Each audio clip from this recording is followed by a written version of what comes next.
Écrin de verdure ornant les dunes, l'oasis de Emeret a été décimée.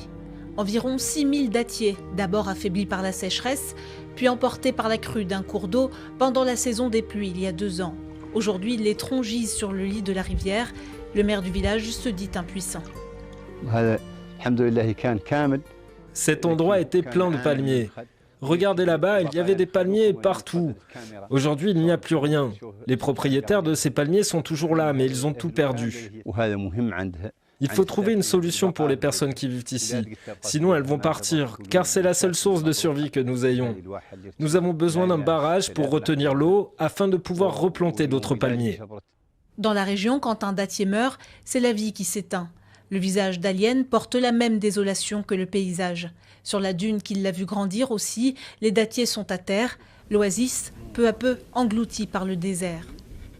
Je suis désolé de voir ce paysage qui a déplacé tout le monde sur l'autre côté. Ici, on vit essentiellement sur les palmiers. Quand ils sont menacés, nous tous nous sommes menacés.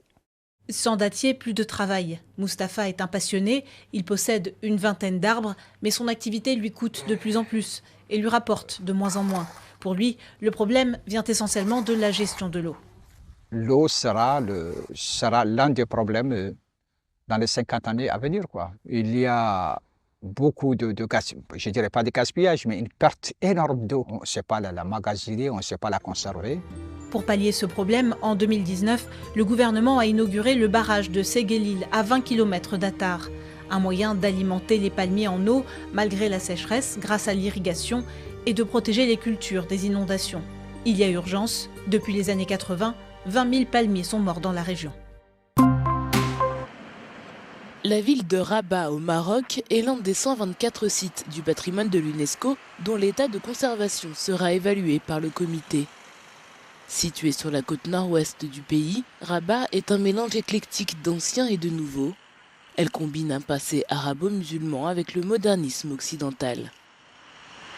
La désignation de l'UNESCO nous confère une responsabilité, car c'est un honneur et en même temps un mandat.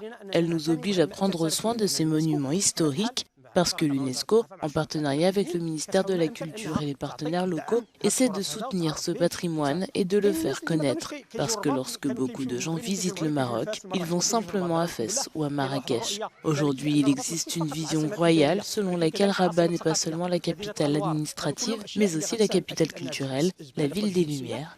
La mosquée As-Souna, située au cœur de Rabat, est l'un des monuments islamiques les plus importants de la ville. 4e plus grande mosquée du Maroc, la mosquée datant du XVIIIe siècle sert de lieu de culte et de destination pour les visiteurs. Avec une architecture remontant à 1184, la ville de Rabat est l'une des plus anciennes du monde. Ces monuments issus de multiples périodes de l'histoire marocaine attirent les touristes du monde entier. Ça a toujours été un attrait touristique important. Même pour nous, ça nous fait une petite visite, ça nous fait découvrir les enfants aussi. On leur apprend ce qu'est l'histoire du Maroc à travers ces lieux et ces monuments. En 2012, l'UNESCO a inscrit la ville de Rabat sur la liste du patrimoine mondial en reconnaissance de sa valeur historique et culturelle. Le ministère marocain de la Culture, en coopération avec l'UNESCO, travaille à la protection et à la restauration de ces sites afin d'assurer leur survie. La 46e session du Comité du patrimoine mondial débute le 21 juillet à New Delhi, en Inde. Elle se poursuivra jusqu'au 31 juillet 2024. La nouvelle fait les gros titres de la presse nigériane. Le salaire minimum va doubler. Il passe ainsi de 30 000 à 70 000 naira, environ 39 €. Qui pourra en profiter ? Cette hausse concerne les employés fédéraux, les fonctionnaires, le personnel des aéroports et les enseignants du public. La décision intervient après un mouvement de grève national qui avait notamment bloqué en juin dernier des ports et l'aéroport de Lagos. Les syndicats avaient aussi coupé le réseau national d'électricité. Des opérations de perturbation pour protester contre l'inflation de 34% qui mine le pays. C'est même 41% pour les produits alimentaires. Des hausses des prix telles qu'aujourd'hui, dans les rues de la capitale, les fonctionnaires estiment que le nouveau salaire minimum n'aidera pas à mieux nourrir leur famille. Je pense que ce n'est pas suffisant. Ce n'est pas suffisant non seulement pour les fonctionnaires, mais aussi pour la population nigériane dans son ensemble. L'augmentation du salaire minimum, compte tenu des réalités du terrain, n'est pas ce qui devrait permettre à un fonctionnaire ou à un agent public, selon le cas, de s'épanouir. Même son de cloche pour les syndicats qui ont négocié cette hausse avec le président Tinubu. Ils ont l'impression, disent-ils, de ne pas avoir été entendus, alors qu'ils réclamaient un SMIC à 250 000 naira, soit 141 €. Nous avons rencontré le président jeudi pour lui dire « Écoutez, ne prenez pas ces 250 000 si c'est pour augmenter le prix à la pompe. » Nous avons expliqué que nous pouvions négocier, mais la hausse à 62 000 naira n'est pas acceptable non plus. La hausse du salaire minimum n'est pas le seul point de friction. Depuis son arrivée au pouvoir il y a un an, Bola Tinubu a mis fin à la subvention des carburants et au contrôle d'échange. Le président appelle toutefois à la patience pour permettre aux réformes d'entrer en vigueur, affirmant qu'elles contribueront à attirer les investissements étrangers. Le secteur des technologies de l'information et de la communication TIC a contribué à hauteur de 5,8% au produit intérieur brut égyptien au cours de l'exercice 2023-2024, ont révélé les données du ministère des Communications et des Technologies de l'Information. L'Égypte souhaite faire de ce secteur un catalyseur de l'activité économique avec d'importants projets engagés dans les TIC. Le gouvernement vise à augmenter la contribution du secteur au produit intérieur brut à 8% d'ici 2030. Depuis quelques années déjà, le gouvernement égyptien a accéléré sur le secteur du numérique qui aujourd'hui représente tout de même 20% de croissance par an. C'est un secteur qui a été favorisé notamment par la réglementation. On a noté une multiplication des startups ces dernières années qui se sont distinguées sur les marchés internationaux. Je pense aux startups liées au transfert d'argent et au paiement en ligne. Pour réussir le pari d'accroître la contribution des TIC au produit intérieur brut, le gouvernement égyptien vise à établir des câbles sous-marins, à attirer des investissements dans le cloud computing et à promouvoir la fabrication locale du téléphone mobile. De plus, un programme a été lancé avec pour objectif de former 500 000 professionnels du secteur au cours de l'exercice 2024-2025, selon le ministère des TIC.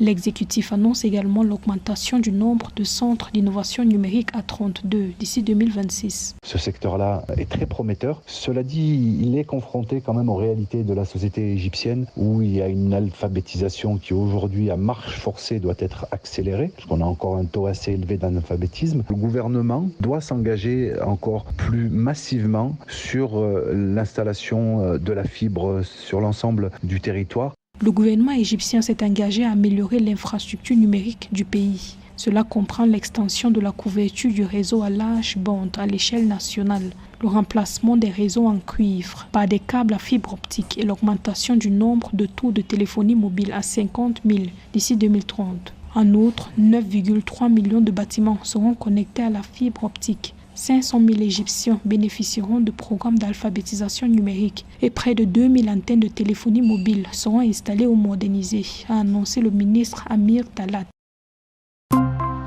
L'économie somalienne a enregistré un PIB de 11 milliards de dollars en 2023, ce qui représente une croissance économique de 4,2% grâce à la hausse des exportations de bétail, à l'augmentation des investissements et à l'essor du secteur de la construction, selon un récent rapport de l'Agence nationale des statistiques du pays. Les importations de biens et de services ont également augmenté de 99,5%, reflétant la demande intérieure croissante du pays, tandis que la consommation des ménages, qui est la composante la plus importante du PIB, a représenté 4,5%, indiquant un marché intérieur robuste. Les autorités prévoient donc d'augmenter des investissements pour stimuler les principales activités économiques du pays, y compris l'agriculture.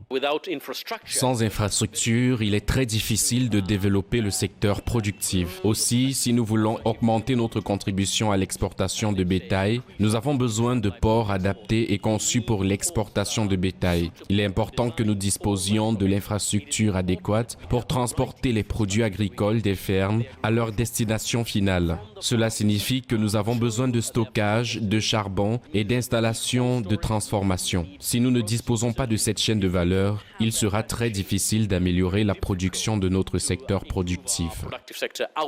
Lors de la conférence annuelle sur la politique économique, le gouverneur de la Banque centrale de Somalie a confirmé que l'institution travaillait à renforcer le système de paiement instantané du pays afin de faciliter la croissance des activités commerciales et de permettre une collecte précise des données économiques. We are working on a number of projects. One of them Nous travaillons sur un certain nombre de projets, l'un d'entre eux étant le processus de numérisation de l'infrastructure de paiement. Le mois prochain, en août, nous lancerons un communateur de paiement somalien qui facilitera le système de paiement instantané où les acheteurs et les vendeurs, les hommes d'affaires et les commerçants pourront effectuer des transactions par le biais du système de paiement sur ce que nous appelons le système de paiement instantané.